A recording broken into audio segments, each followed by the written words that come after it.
বংশটা এমন পবিত্র যার মধ্যে অপবিত্রতার চুল পরিমাণও কোনো সন্দেহ নাই, চুল পরিমাণও কোনো সন্দেহ নাই। মুহাম্মদুর রাসূলুল্লাহ সাল্লাল্লাহু আলাইহি ওয়াসাল্লাম নবীজি বলেন, আনা সাইয়্যিদু ওয়ালদি আদম ওয়ালা ফখরা, আদমের সন্তানদের মধ্যে আমি সবার সেরা।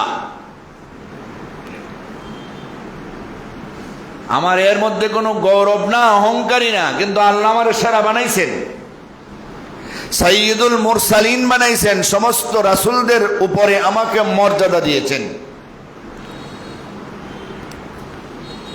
নবীজির যখনও জন্মই হয় নাই তখন নবীজির জীবনী শুরু। অনেক দূর থেকে বললে লম্বা হয়ে যাবে, শেষ হবে না। অবশিষ্টগুলি আমরা আগামী জুমায় শেষ করব। নবীর দাদা আব্দুল মুত্তালিব হাতিমে কাবার মধ্যে ঘুমাইছেন আর স্বপ্ন দেখতেছেন। ওনার পিঠ থেকে একটা শিকল বের হইছে, শিকলের চারটা মাথা, একটা আসমানে লাগছে, একটা জমিনে, একটা পৃথিবীর পূর্ব প্রান্তে আর একটা পৃথিবীর পশ্চিম প্রান্তে। কিছুক্ষণ পরে শিকলটা একটা গাছে পরিণত হয়ে গেছে। গাছের অনেকগুলি ডালপালা, অনেকগুলি শাখা প্রশাখা। গাছটাকে কর্তন করার জন্য একদল নওজোয়ান অস্ত্রশস্ত্র নিয়ে, দা নিয়ে, কোরাল নিয়ে কুরাইশদের মধ্য থেকে একদল নওজোয়ান যুবক, একদল মানুষ গাছ কর্তন করার জন্য আসতেছে। হঠাৎ করে হাসিন এবং জামিল, খুব সুন্দর একজন যুবক নওজোয়ান, সমস্ত গাছ কর্তনকারীদেরকে প্রতিহত করছেন, বিদায় করে দিচ্ছেন। ওরা গাছ কাটতে পারে না, একটা পাতাও কাটতে পারে নাই।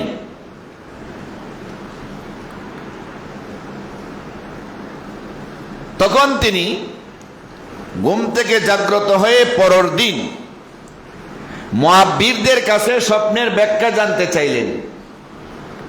মুআব্বিররা স্বপ্নের ব্যাখ্যা দিলেন, তোমার ভাগ্য বড় ভালো, তোমার বংশে খুব শীঘ্রই একটা সন্তানের আবির্ভাব হবে, যাকে আল্লাহর পক্ষ থেকে নবুয়তি দেওয়া হবে, যার নবুয়তির সীমানা হবে একদিকে আসমান আর একদিকে জমিন, একদিকে পৃথিবীর পূর্ব আর একদিকে পৃথিবীর পশ্চিম। যার নবুয়তিকে ক্যান্সেল করার জন্য আরবের মানুষেরা উঠে পড়ে লাগবে, যার বিরুদ্ধে মিথ্যা তহমত দিবে, যারে জাদুকর বলবে, গায়ক বলবে, গণক বলবে, মিথ্যাবাদী বলবে, অনেক কিছু বলবে। তার নবুয়তি নষ্ট করার অনেক অপচেষ্টা করার পরেও তারা বিফল হবে। সেই নবী, তিনি তার নবুয়তির উপরে মজবুত থাকবেন, আল্লাহ তাকে রক্ষা করবে। সমস্ত মাখলুকাত তার প্রশংসা করবে, যেহেতু তিনি সবার নবী। আর যার প্রশংসা বেশি করা হয়, আরবিতে তাকে মোহাম্মদ বলা হয়, তুমি তার জন্মের পরে নাম মোহাম্মদ করে রাখবে। সুবহানাল্লাহ। স্বপ্ন দেখলেন, স্বপ্ন দেখার পরে আমেনার কাছে প্রশ্ন করলেন, আমেনা, তোমার কি সন্তান হবে গো? আমেনা সংবাদ দিলেন, আশা আছে, সন্তান হবে। সুবহানাল্লাহ বলেন। স্বপ্নটা মিলার পথে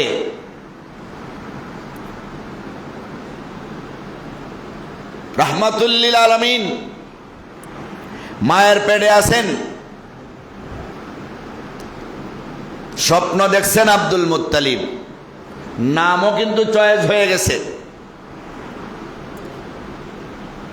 নবীর বাবা আব্দুল্লাহ যখন বিয়াওই করেন নাই, বিয়া করার জন্য যাইতেছেন, তখনকার ঘটনা শুনেন।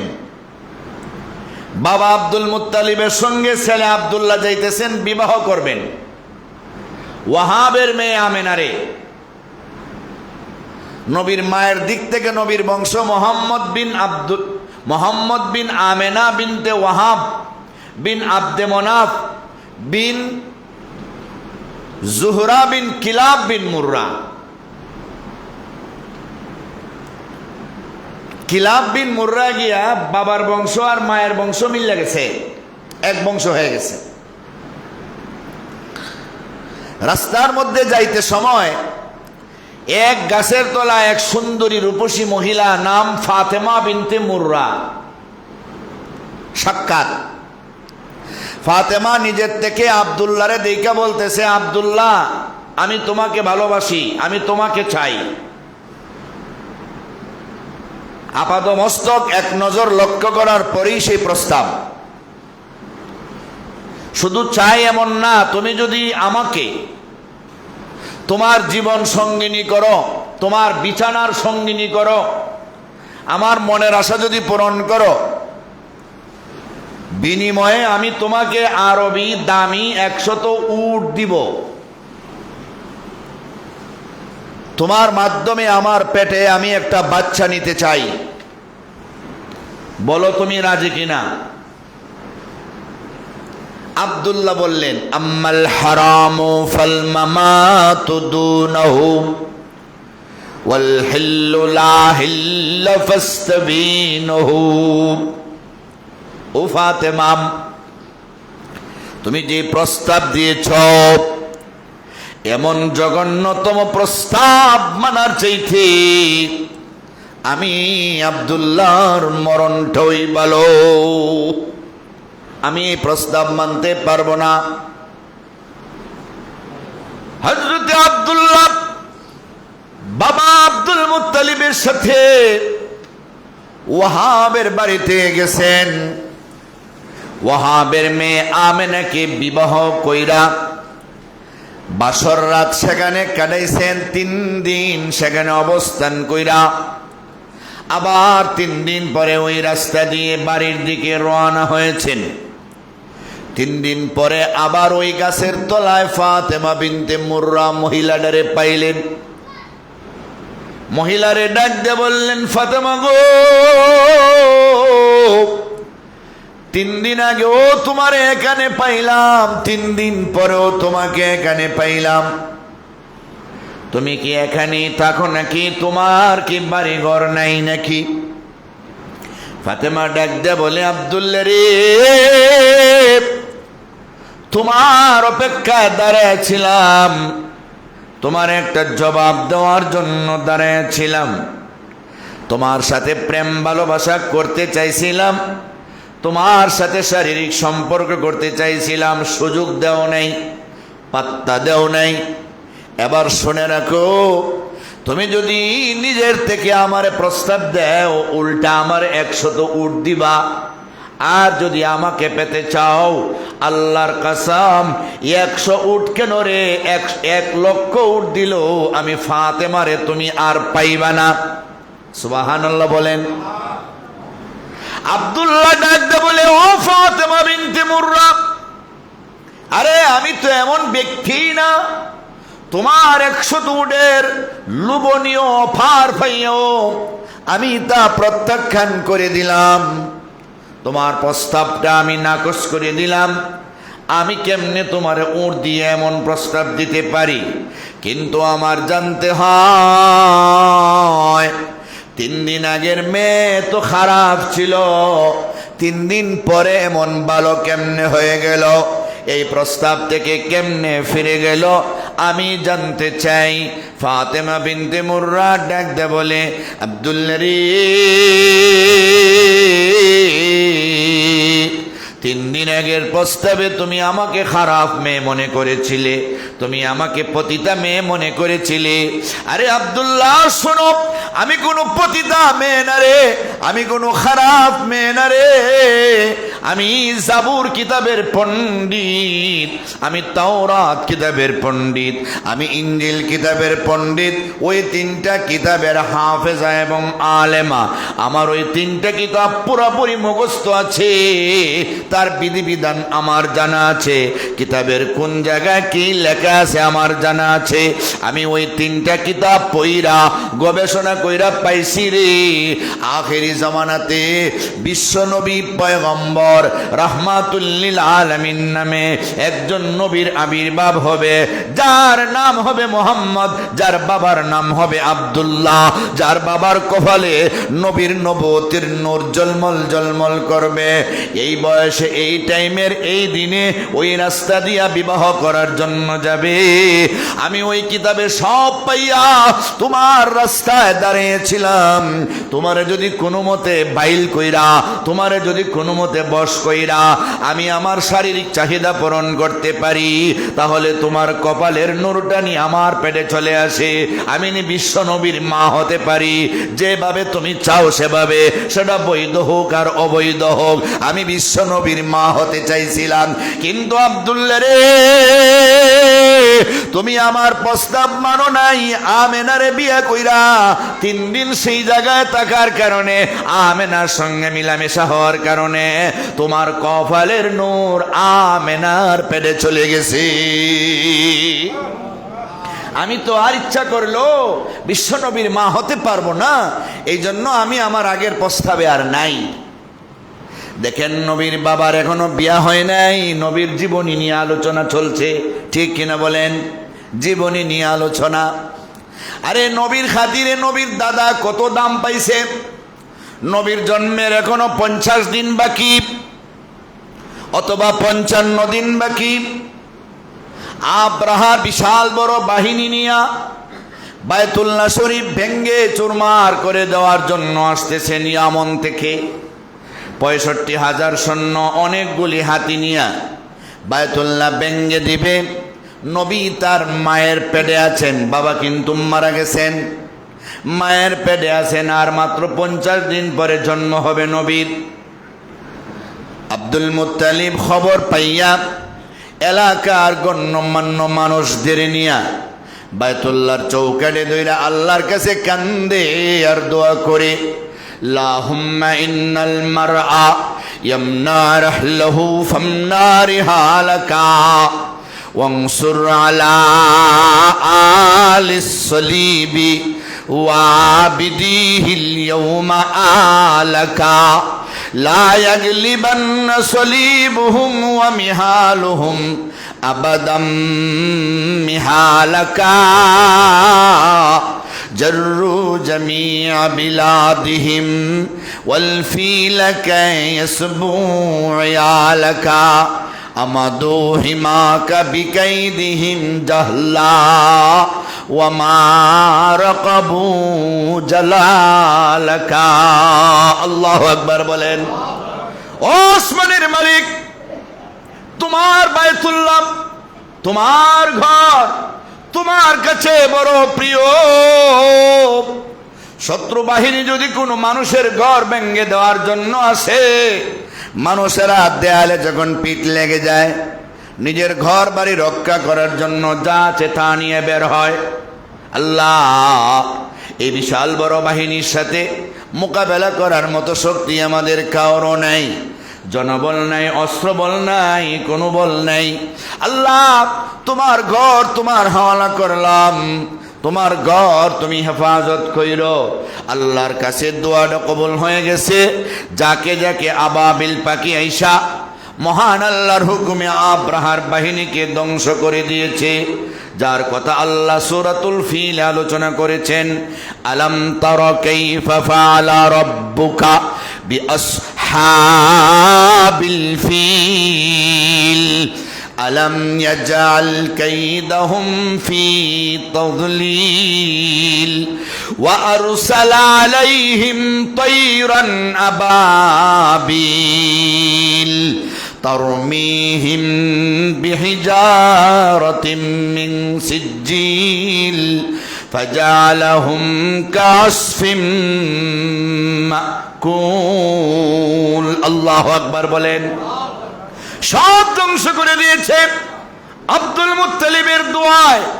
কিন্তু বিষয়টা এমন না, আব্দুল মুত্তালিবের দোয়া কিন্তু না, দোয়াটা কার উসিলায় কবুল হয়েছে জানেননি? দোয়াটা কবুল হয়েছে যেই মক্কায় জন্ম নিবেন রাহমাতুল লিল আলামিন আর মাত্র 50 দিন পরে। আর নবীর জন্মের 50 দিন আগে বায়তুল্লাহ ভাঙ্গা দিবে বেঈমানেরা, তা হতে পারে না। নবীর সম্মানে আল্লাহ নবীর দাদার দোয়াটা কবুল করেছি। রাহমাতুল লিল আলামিন মুহাম্মদুর রাসূলুল্লাহ সাল্লাল্লাহু আলাইহি ওয়াসাল্লামের বাবা কেমন ছিলেন? কোন বাবার ঘরে আল্লাহ নবীরে জন্ম দিলেন শুনেন। হাতিমে কাবায় আব্দুল মুত্তালিব ঘুমায় আছেন আর স্বপ্ন দেখতেছেন ইহফির তাইবা। পরের দিন স্বপ্ন দেখেন ইহফির বাররা। পরের দিন স্বপ্নে দেখেন ইহফির জমজমা ইহফিরিল মাজনুনা। 4 নম্বর দিন স্বপ্ন দেখেন ইহফির জমজমা। জমজম কি? জমজম কুয়া খনন করো। স্বপ্নে আদিষ্ট হইয়া প্রশ্ন করলেন জমজম কি? উত্তর দেওয়া হলো তোমার বংশের পূর্বপুরুষ ইসমাইল জবিহুল্লাহর পায়ের আঘাতে আল্লাহর হুকুমে জমজম কুয়া প্রতিষ্ঠা লাভ করেছিল। এটা দীর্ঘদিন ধরে মাটি চাপা হয়ে পড়ে আছে, এটা আবার খনন করতে হবে, যার পরে আর বন্ধ হবে না, কিয়ামত পর্যন্ত থাকবে। আব্দুল মুত্তালিবের তখন মাত্র একটা ছেলে, নাম হারেস। হারেসকে নিয়ে তিনি জমজম কুয়া খনন করার জন্য রেডি হয়ে গেলেন। ইতিপূর্বে এলাকার গণ্যমান্য মানুষদের কাছে পরামর্শ চাইলেন, কেউ রাজি হলো না। ওটারে বুয়া বলল, আরে কিসের স্বপ্ন? এমন স্বপ্ন দেখে এত কষ্টের কাজ করা যাবে নাকি? তারা পাত্তাই দিল না। আব্দুল মুত্তালিব হারেসকে নিয়ে জমজম কুয়া খনন করতে লাগলেন। তন্মধ্যে জমজম কুয়া খনন করার জন্য আর কেউ সাহায্যকারী না পাইয়া বায়তুল্লাহর চৌকাঠে দইরা মান্নত করেছিলেন, আল্লাহ তোমার কাজ করার জন্য কোনো মানুষ পাই না সাহায্যকারী, তুমি যদি তোমার কাজ করার জন্য আমারে 10টা সন্তানের পিতা বানাও, তাহলে আমি ওয়াদা করলাম, মান্নত করলাম, তোমার রাস্তায় একটা সন্তান আমি কোরবানি করে দিব। সুবহানাল্লাহ। হারেসকে নিয়ে জমজম কুয়া খনন করলেন। 3 দিন উপর্যুপরি কুয়া খনন করে জমজম কুয়া পাইলেন। নারে তাকবীর দিলেন। লম্বা কাহিনী। এবার একে একে দীর্ঘদিন পরে আল্লাহ ওনারে 10টা সন্তানের পিতা বানাইলেন। এটা তো আর একদিনে হয়েছে না, 10টা সন্তান অনেক বছর পরে। কিন্তু 10 সন্তানের পিতা হওয়ার পরে উনি যে আল্লাহর রাস্তায় একজনকে কোরবানি দেওয়ার মান্নত করেছিলেন ভুলে গেলেন। সন্তানেরা অনেক বড় বড় হয়ে গেছে। আরে ওরাও তো সন্তানের বাবা হয়ে গেছে, অনেক বড় বড়। আবার একদিন হাতিমে কাবায় তিনি ঘুমাইছেন আর স্বপ্ন দেখতেছেন, ইয়া আব্দুল মুত্তালিব আউফি বিনাজরিকা লিরাব্বি হাযাল বাইত। ও আব্দুল মুত্তালিব, ওই ঘরের রবের সাথে তোমার একটা মান্নত ছিল, ওই মান্নতটা পুরা করো, স্মরণ আছে নি তোমার মান্নতের কথা? উনি চিন্তায় পড়ে গেলেন, আহারে আমার না একটা সন্তান কোরবানি দেওয়ার কথা, আমি তো সন্তান কোরবানি দেই নাই। কিন্তু সন্তানেরা তো অনেক বড় বড়, অনেক শক্তিশালী, এরা তো আমি বৃদ্ধ মানুষের কথা এখন নাও শুনতে পারে। আহারে ছোটবেলায় যদি একজনকে দিয়া দিতাম তাহলে তো ভালোই হতো। এখন আমি কিভাবে কোরবানি দিব? এটা তো আর গরু ছাগল না যে বাইন্দা কোরবানি দিয়ে ফেলবো। মানুষকে তো এমন ভাবে কোরবানি দেওয়া যায় না। কিন্তু সন্তানদের পরামর্শ করা দরকার। স্বপ্নে কিন্তু উনি আলটিমেটাম পাইছেন, একজনকে কোরবানি না দিলে 10 জনকে ধ্বংস করে ফেলবো। এবার সন্তানদের নিয়ে বসলেন, পাইকারি ভাবে সবাইকে বললেন, তোমাদের একজনকে আমি আল্লাহর রাস্তায় কোরবানি করতে চাই, বলো তোমাদের মতামত কি? সবাই এক বাক্যে জবাব দিল, ঠিক আছে আপনি করেন, আল্লাহর রাস্তায় আমাদের একজনকে আপনি কোরবানি করেন। এটা মুখ দিয়ে জবাব দিছে, অন্তরে কিন্তু এমনটা নাই। অন্তরে আছে প্রত্যেকেই মনে করে আমার আব্বা আমারে যে ভালোবাসে, আমারে আসলে কোরবানি দিবে না, দিলে হয়তো অন্য কেউরে দিবে, এই ভাবনা নিয়ে সবাই বসে আছে। কিন্তু পাইকারি জবাব। এবারে আব্দুল মুত্তালিব হারেসকে বললেন, বললেন, ও হারেস, তুমি আমার বড় সন্তান, আমি তোমারে কুরবানি কইরা আল্লাহর নৈকট্য হাসিল করতে চাই, বলো তুমি রাজিনি? হারেসে জবাব দিছে, আরে আব্বা, আপনার কি মাথায় দোষ নাকি? আপনি যখন মান্নত করেছিলেন তখন তো আমি দুনিয়াতে ছিলাম, মান্নত কইরা যাদেরকে পাইছেন তাদেরকে না কুরবানি দিবেন। সুবহানাল্লাহ বলেন। জবাবটা কি আগের মতো হইছে? মান্যতের সময় তো আমি দুনিয়াতে ছিলাম, আমারও তো আপনি দোয়া করে আনেন নাই। দোয়া করে যে 9 জনকে আনছেন, হেদের একজনকে দিবেন। 2 নম্বর জনকে প্রশ্ন করলেন, বাবা তোমারে দিতে চাই কোরবানি। সে বলে, হ্যাঁ, স্বপ্নে দিকে কি মায়ার সন্তান দিকেও কোরবানি দেয়? আপনাকে কি ডাক্তার দেখাইব নাকি? আপনি কি পাগল হয়ে গেছেন? 3 নম্বর জনে কয়, বাবা তোমারে কোরবানি দিতে চাই। সে কয়, না বাবা না, স্বপ্নে দিকে মানুষ কোরবানি দেওয়া ঠিক না, আরে বাস্তবে যদি হুকুম হইতো তাহলে না দিতেন। 4 নম্বর জনে কয়, বাবা আমারে কোরবানি দিতে চাইলে আমি উল্টা আপনারে কোরবানি দিয়া দিব। একজনের জবাবেরও সাইজ ভালো না, 9 জনই আউট, মাত্র বাকি একজন, যার নাম আব্দুল্লাহ। জোরে বলেন সুবহানাল্লাহ। বাকি কে আছে? আব্দুল্লাহ। আব্দুল্লাহ কে? নবীজির বাবা। দেখেন, বাপ খা বেটা সিপাই খা গোরা, কুছ না হতো তোরা তোরা। হ্যাঁ, যেমন বাবা তেমন ছেলে।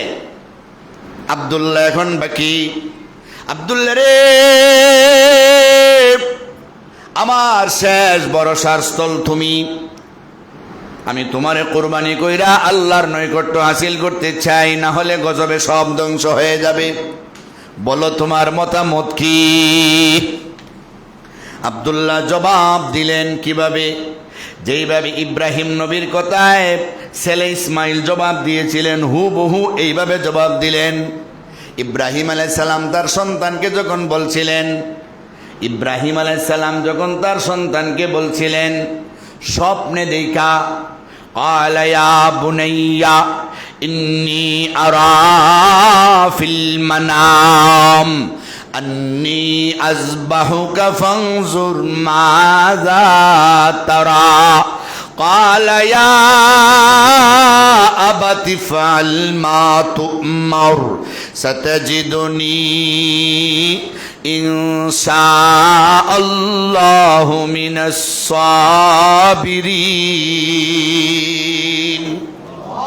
বাবার কথা সন্তান জবাব দিয়েছিল, ও আমার আব্বা, আপনি আমারে কুরবানি দেন, কোনো অসুবিধা নাই, আপনি আমার ধৈর্যশীলদের অন্তর্ভুক্ত পাবেন।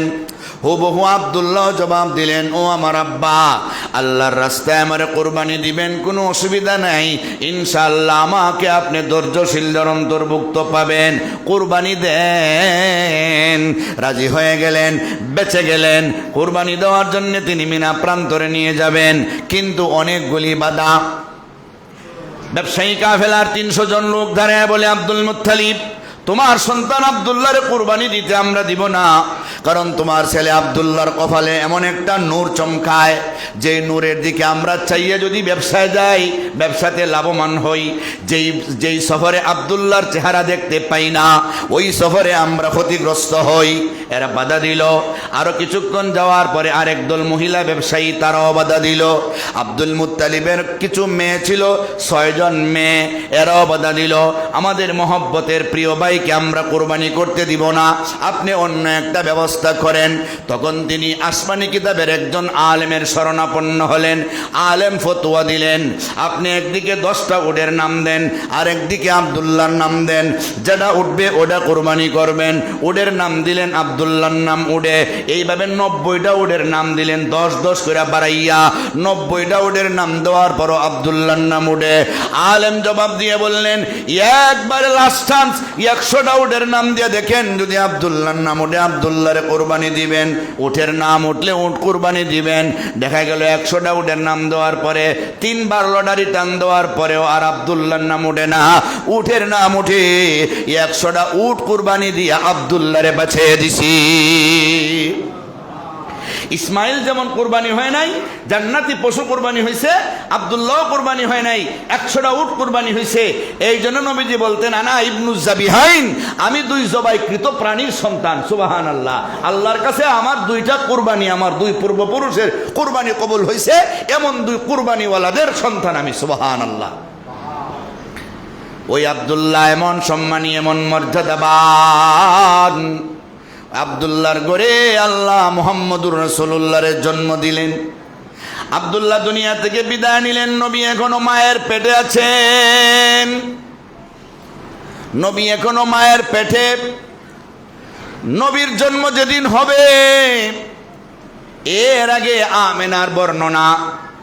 আমেনা বলেন, ও দুনিয়ার মানুষ শোনো, দুনিয়ার গর্ভবতী মায়েরা সন্তান পেটে নিয়ে কত কষ্ট করে, ঘুমাইতে পারে না, হাঁটতে পারে না, বসতে পারে না, মাঝে মাঝে যেন দম বন্ধ হয়ে যায়। সন্তানে উভয় দিকে নড়াচড়া করে, লাথি দেয়, মাথা ঘোরায়, বমি বমি ভাব করে। আমার সন্তান মোহাম্মদ যতদিন আমার পেটে ছিল, আমি এক বিন্দু পরিমাণ কোনোদিন কষ্ট পাই নাই। সুবহানাল্লাহ। তিনি কষ্ট দেওয়ার জন্য আসেন নাই, মারে কষ্ট দিবেন এমন কষ্ট পান নাই। আমেনা বলছেন, আমেনা বলেন, আমার সন্তান মোহাম্মদ পেটে ধারণ কইরা আমি যখন রোদে দিয়া যাই, আমার আশপাশে ডানে বামে সামনে পিছনে আরো মানুষ চলে, সবার মাথার উপরে রোদ লাগে, কিন্তু আমার মাথার উপরে কে যেন ছায়া ধরে রাখে, উপর থেকে যেন কে ছায়া ধরে। আমি চিন্তায় পড়ে যাই, মানুষ আশ্চর্যান্বিত হয়। আমি যখন কোনো জবাব পাই না, গায়েব থেকে কে যেন আমারে জানায় দেয়, আমি না গো, তুমি তো সলিমুল্লাহ কলিমুল্লাহর মা না গো, তোমার পেটে কে আছে জাননি? যারে সৃষ্টি না করলে আসমান জমিন চন্দ্র সূর্য লৌহ কলম কোনো কিছুই সৃষ্টি করা হতো না, যার উসিলায় সব সৃষ্টি, উনি তোমার পেট থেকে কিছুদিন পরে আবির্ভূত হবেন। উনি তোমার পেটে থাকার কারণে মহান আল্লাহ ওনার খাতিরে তুমি মার সম্মান দিয়া তোমার মাথার উপরে চা বেষ্টন করে রাখছি। আমেনার বর্ণনা, কুয়াতে পানি আনার জন্যে বালতি আর রশি নিয়ে লোকেরা যায়, লম্বা রশি দিয়া কুয়া থেকে পানি উঠায়। পাহাড়ি এলাকায় এখনো কুয়া আছে, আমাদের এলাকায় গেলে আপনারা পাইবেন। পাহাড়ি এলাকায় এখনো কুয়া আছে, কুয়াতে পানি আছে, বালতি দিয়া রশি দিয়া নিচ থেকে পানি উঠাইতে হয়। ওই রশি আর বালতি নিয়া আমি আমেনা যখন পানি উঠাইবার জন্য যাই, যায় দেখি পানি একবারে কুয়ার উপরে, পানি নিচে না, কোথায় আমি রশি লাগাইব? আমি চিন্তায় পড়ে যাই, পানি যদি এত উপরে হইল, লোকেরা রশি আর বালতি কেন লাগাইল? আর তারা যখন রশি আর বালতি লাগাইল, পানি এত উপরে কেমনে উঠল? তখন গায়েব থেকে আওয়াজ আসে, আমি না গো, চিন্তা করো না, তুমি এমন একটা সন্তান রে পেটে ধারণ করেছ, আল্লাহর হাবিব রে তুমি পেটে ধারণ করেছ, যারে নিয়া তুমি চলতেছ, সুতরাং তোমার কষ্ট হবে সেটা আল্লাহ চায় না। আল্লাহ তোমারে রশি বালতি দিয়া পানি না উঠাইয়া বরং তোমার সামনে আল্লাহ হুকুম দিয়া পানিরে উড়ে দিছি। কত সম্মান আর ইজ্জত আল্লাহ তাআলা দান করছেন নবীর জন্মের আগেই। যেই মাত্র নবীজির জন্ম হবে, নবীজির ঘর, মা আমেনার ঘর, দরজাটা বন্ধ। ভিতরে একজন মহিলা, যিনি সন্তান প্রসব করায়, দাত্রী মহিলা, দায়ী মহিলা, উনি ছাড়া আর কেউ নেই। দরজাটা বন্ধ, কিন্তু আমেনা লক্ষ্য করে দেখেন, হঠাৎ করে দুইজন সুন্দরী মহিলা ওনার ঘরে। দুইজন সুন্দরী মহিলা, চেহারাটা বড় সুন্দর, এমন সুন্দর মানুষ দুনিয়াতে তিনি কোনোদিন দেখেন নাই। একজনের ডাক দিয়ে বলে, ইয়া আমেনা, আনা মারইয়ামু ইবনাতু ইমরান ওয়া হাযিহি আসিয়াতু ইমরাআতু ফিরআউন আতাইনাকে মিনাল জান্নাহ লিনুবাশশিরাকে সাইয়্যিদাল আলামিন ইন্নাকে قد حملتي رحمة للعالمين। আমেনা গো, তুমি আমাদের চিনবা না গো, আমাদের পরিচয় দিই গো, আমি হলাম ঈসা নবীর মা মরিয়ম। আমি ইমরানের মেয়ে মরিয়ম, আমি আজ থেকে প্রায় 600 বছর আগে দুনিয়া থেকে বিদায় নিয়েছি। আমার সাথে যিনি, উনি ফেরাউনের স্ত্রী আসিয়া, উনি প্রায় 2000 বছর আগে দুনিয়া থেকে বিদায় নিয়েছে। আমরা কোথা থেকে আসছি গো জাননি? আতাইনা কেমিনাল জান্নাহ, আমরা আল্লাহর হুকুমে জান্নাত থেকে এসেছি। লিনুবাশশিরাকে বিসাইয়্যিদিল আলামিন, তোমাকে সুসংবাদ দেওয়ার জন্য, জগৎবাসীর সেরা মহামানব তোমার পেট থেকে এই মুহূর্তে বের হবে, আগে আগে তোমার সুসংবাদ দেওয়ার জন্য। আমেনা গো, তুমি বড় ভাগ্যবান। ঈসা নবীর মা হইয়াও আমি এত ভাগ্যবান হতে পারি নাই। তুমি বড় ভাগ্যবান, তুমি যে রাহমাতুল লিল আলামিন রে পেটে ধারণ করেছ। তুমি বড় ভাগ্যবান, তুমি রাহমাতুল লিল আলামিনকে পেটে ধারণ করছো। সুবহানাল্লাহ। জন্মের আগেই বর্ণনা দিতেছেন, জন্ম হয়ে গেছে, রাহমাতুল লিল আলামিন দুনিয়াতে আইসা গেলেন। বড় আরামের সাথে, কোনো প্রসব ব্যথার কষ্ট নাই আমেনার, আরামের সাথে দুনিয়াতে আইসা গেলেন। আমেনা বলেন, আমার সন্তান যখন দুনিয়াতে ভূমিষ্ঠ হলো, আমি লক্ষ্য করে দেখি পেটের মধ্যে যে একটা নাভির মধ্যে একটা লত থাকে, নার থাকে, যেটারে কাটতে হয়। ডাক্তার বলেন আর দাই বলেন, তারা ওইটারে কাটে। আসেনি না নাই? সবাই বলেন আসেনি? কাটে। কিন্তু না, এটা তো কাটা, পেট থেকে যেন কাটটা সুন্দর কইরা অপারেশন করে দেওয়া হয়েছে। সুবহানাল্লাহ। এটা কাটতে হয় নাই। দুনিয়ার ছেলেরা বড় হলে মা বাবারা মুসলমান হিসাবে খতনা দেয়, মুসলমানি করায়। কিন্তু আমেনা বলেন, আমার সন্তান মুহাম্মদের দিকে আমি চেয়ে দেখি, কুদরতি অপারেশনের মাধ্যমে কে যেন মুসলমানি করে দিছে। দুনিয়ার সন্তানেরা দুনিয়াতে জন্ম নিলে চিল্লে চিল্লে কান্দে। চিল্লে কান্দে কেন? তার কারণ আছে হাদিসে। সন্তান, যে কোনো একটা মানুষ, বাচ্চা যখন জন্ম নেয়, তার সাথে দুইজন থাকে, একজন ফেরেশতা, একজন জিন শয়তান। ফেরেশতার নাম হইল আল মুলহিম, আর জিন শয়তানের নাম হইল আল ওয়াসওয়াসা। শয়তানে তখন কুসা মারে, খুসা দেয়, খুব ব্যথা দেয়, কষ্ট দেয়, কুসা মারে। কি বলে জানেননি? কয়, তুমি যে দুনিয়াতে আসছ, তুমি দুনিয়াতে যে আসছ, দুনিয়াতে আসার পিছনে আমার ভূমিকা আছে। আল্লাহ বলতে এখানে কিছু নাই, আল্লাহ তোমার দুনিয়াতে পাঠায় নাই। তুমি দুনিয়াতে আমার কথা মানিয়া চলবা, ভালো হবে। না যদি মানো তাহলে খবর আছে, কই একটা গুতা মারে। সন্তানেরা চিল্লে কান্দে। হাদিসে আছে, মাসালা হইল, মুয়াজ্জিন যখন মসজিদের মিনারায় আজান দেয়, আল্লাহু আকবার, আল্লাহু আকবার, আল্লাহু আকবার, আল্লাহু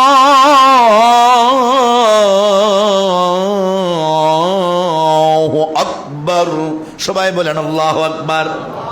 যখন মুয়াজ্জিন মসজিদের মিনারায় আজান দেয়, শয়তান কাছে থাকতে পারে না, বাতাস সারতে সারতে বহু দূরে পলায় যায়, আজান সহ্য করতে পারে না। এখন আপনাদের কাছে জবাব হলো, সন্তান ছেলে হোক বা মেয়ে হোক, জন্মের পরে তার ডান কানে আজান, বাম কানে একামত দিতে হয় কিনা? বলেন বলেন, দিতে হয় না? দিতে হয়। কেন? একটু আগে যে শয়তানে তারে কুসা দিয়ে কষ্ট দিছি, সাথে সাথে আজান আর একামত দিলে ও আর তার কাছে থাকতে পারবে না, বাতাস সারতে সারতে পলাইবে। সুবহানাল্লাহ। এই হলো বিধানের লজিক। কেন এই মুহূর্তে আজান আর একামত? শয়তানে কুসা দিছে, শয়তানে তার কাছে আইসা পড়ছে, এই মুহূর্তে আজান একামত দিয়ে তারে দৌড় দাও। এটা হলো একটা। 2 নম্বর, ওই লোকটা একদিন মারা যাবে, তার একটা নামাজ হবে, যেই নামাজে আর আজান একামতের দরকার নেই, এটা আগে দিয়ে দাও। সুবহানাল্লাহ বলেন। আজান একামতের আর দরকার নেই, আগে দিয়ে দাও। রাহমাতুল লিল আলামিন দুনিয়াতে আসলেন। রাহমাতুল লিল আলামিন কান্দেন নাই, কিবলামুখী হইয়া সেজদায় পড়ে পড়ে আল্লাহর প্রশংসা করে আল্লাহু আকবার কাবীরা ওয়ালহামদুলিল্লাহি হামদান কাসীরা ওয়া সুবহানাল্লাহি বুকরাতাও ওয়া আসীলা। আল্লাহ সবচেয়ে বড়, আল্লাহর প্রশংসা করতে লাগলেন। একবারে জন্ম নিয়াই, সবে মাত্র জন্ম নিয়াই আল্লাহ পাকের প্রশংসা করতে লাগলেন, আল্লাহর কুদরতি পেয়ে সেজদা দিতে লাগলেন। বুঝায় দিলেন জাল হক ওয়া যাহাকাল বাতিল ইন্নাল বাতিলা কানা যাহুকা। হক এসে গেলে আর বাতিল থাকতে পারে না। আমি মুহাম্মদ হক নিয়ে এসে গেছি, পৃথিবীতে আর বাতিল থাকতে পারবে না। মূর্তি পূজা আর চলবে না, গাছের পূজা আর চলবে না, গায়রুল্লাহর পূজা আর চলবে না। আমি তার বিরুদ্ধাচরণ করব। আমি এক আল্লাহর তাওহীদের বাণী নিয়ে এসেছি। সুবহানাল্লাহ। জন্মের পরে আব্দুল মুত্তালিব, দাদা আব্দুল মুত্তালিব নাতিরে কুলে নিলেন, আমেনা কুলে দিলেন। দেখেন আপনার নাতি হইছে। আব্দুল মুত্তালিব নাতিরে কুলে নিয়া বায়তুল্লাহর চৌকাঠে গিয়া নাতির জন্য দোয়া করতে চাইলেন।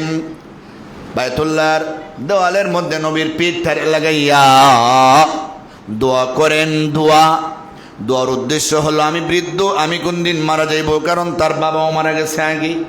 আমার এতিম নাতির জন্য আল্লাহর কাছে আমি সমঝে দিয়ে যাই। দুইটা হাত উঠে কান্দে, ওগো কাবার মালিক আল্লাহ, আমার নাতি জন্মের আগে আমি অনেক অলৌকিক স্বপ্ন দেখেছি। আমি বুঝতে পারছি সে অনেক বড় হবে।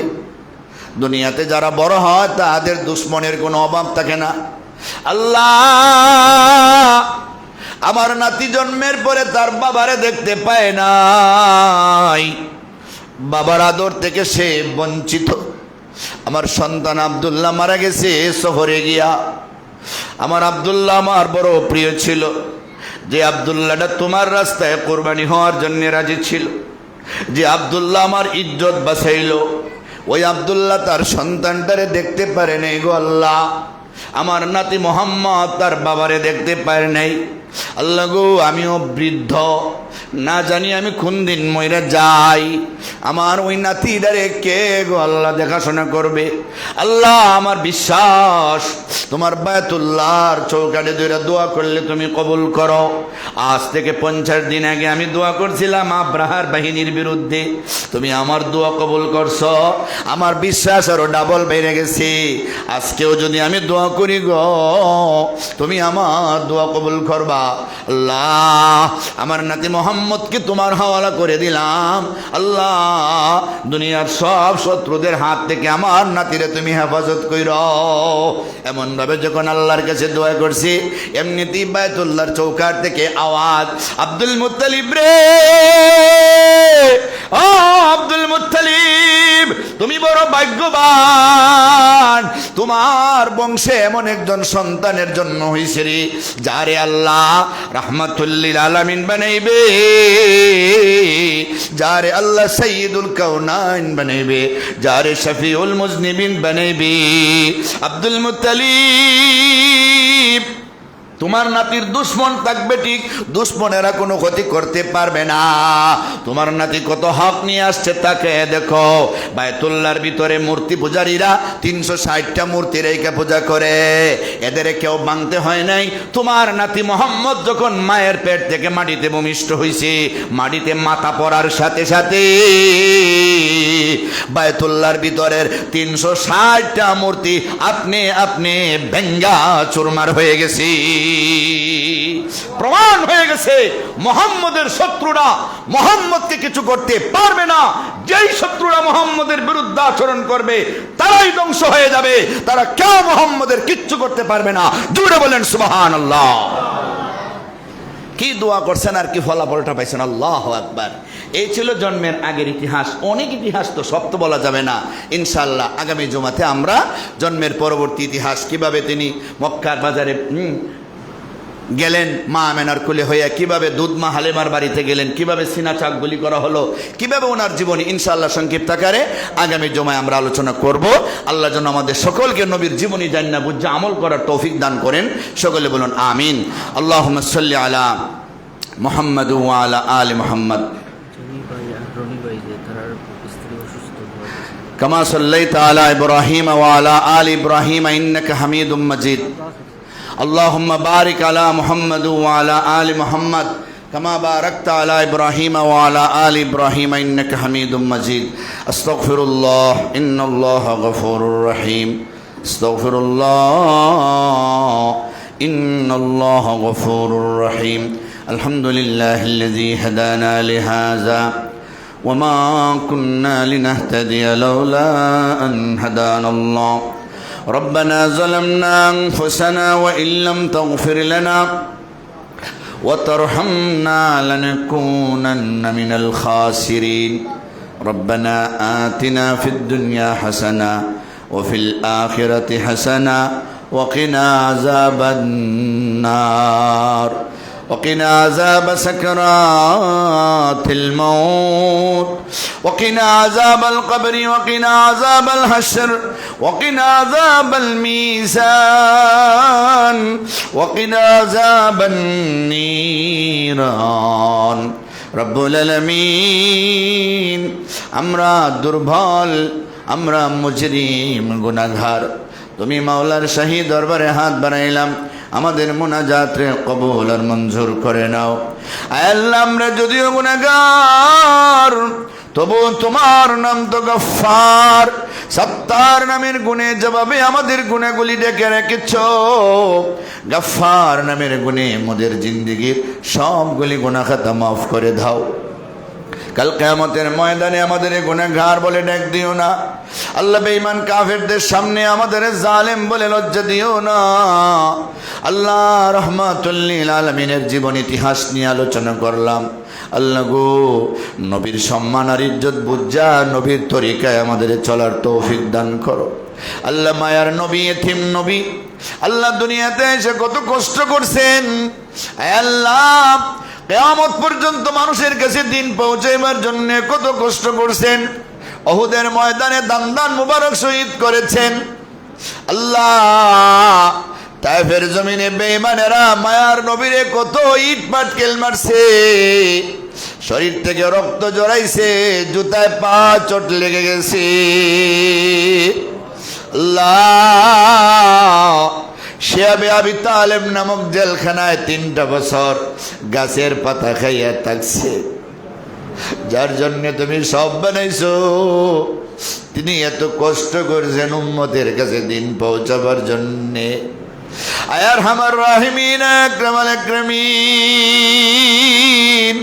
মায়ার নবীর পদাঙ্ক অনুসরণ করে চলবার আমাদের তৌফিক দান করো আয় আল্লাহ জানি না গো কার মা নাই বাবা নাই কার আপনজন দুনিয়াতে নাই সকল মুর্দেগানের কবরে জান্নাতের বাগান বানিয়ে দাও আল্লাহ আমাদের সকল জিন্দাদের নেক হায়াত দান ফরমাও আল্লাহ অনেকের দরখাস্ত আয় আল্লাহ দোয়ারে কবুল ফরমাও আল্লাহ বেমারিদের জন্য দোয়া চাইছেন ইয়া আল্লাহ যারা তাদের বেমারদের শিফা দান ফরমাও আয় আল্লাহ যে আশা নিয়ে দোয়া চাইছেন মাকাসিদে হাসানাগুলি পুরা করে দাও রব্বুল আলামিন এই মসজিদের সবগুলি জরুরিয়াত তোমার গায়বী খাজানা থেকে পুরা করে দাও আল্লাহ আমাদের মুসল্লিয়ানে কেরাম মুরব্বিয়ান যারা আছেন নেক হায়াত বাড়ায় দাও সমস্ত বেমার আজার থেকে হেফাজত ফরমাও আল্লাহ যুবকদেরকে নামাজি মুত্তাকি পরহেজগার বানায় দাও শিশুদেরকে খাঁটি আল্লাহ ওয়ালা হিসেবে কবুল ফরমাও এলাকার মা বোনদের পর্দাশীলা নামাজি মুত্তাকি পরহেজগার বানায় দাও যারা গরিব আছেন হালাল পন্থায় ধনী বানায় দাও ব্যবসায়ীদের ব্যবসার মধ্যে খয়র বরকত দান ফরমাও চাকরিজীবীদের চাকরির মধ্যে খয়র বরকত দান ফরমাও প্রবাসে যারা আছেন গো আল্লাহ হালাল পন্থায় কম কষ্টে বেশি মুনাফা অর্জনের তৌফিক দান ফরমাও আমাদের পক্ষ থেকে লক্ষ লক্ষ দুরুদ আর সালাম নবীজির রওজা তরে পৌঁছায় দাও আমরা বারবার হজ্জে মাবরুর জিয়ারতে মকবুল নসিব ফরমাও আল্লাহ মসজিদের দ্বীনের জামাত আছে আল্লাহ যারা নিজের খাইয়া নিজের সময় দিয়া মানুষকে নামাজের কথা বলে মানুষকে আল্লাহর ঘরের দিকে ডাকে আল্লাহ তাদের বাড়ি ঘরকে তুমি হেফাজত ফরমাও আল্লাহ তারা আমরা সবাই মিলে যেন দিন কায়েম করতে পারি সেই তৌফিক আমাদের দান ফরমাও সুবহান রাব্বিকা রাব্বিল ইজ্জাতি আম্মা ইয়াসিফুন ওয়া সালামুন আলাল মুরসালিন ওয়াল হামদুলিল্লাহি রাব্বিল আলামিন।